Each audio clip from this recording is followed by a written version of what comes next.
दौंड तालुक्यात झालेल्या पावसामुळे शेतकऱ्यांचं मोठं नुकसान झालंय। शेतकऱ्यांच्या कांद्याच्या वखारी भिजल्यात। छगन पाटील या शेतकऱ्याचे 500 पिशवी कांदे भिजलेत।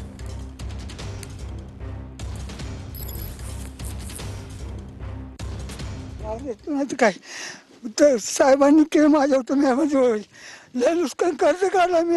शासनाने नाही दिलं तर मला फाशी घ्यायची पाहिजे।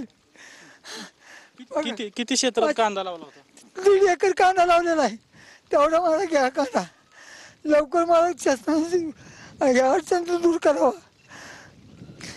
किती शेती आहे? कर्ज काढलेलं म्हणताय, किती कर्ज होतं? आता दीड लाख कर्ज आहे माझ्यावर।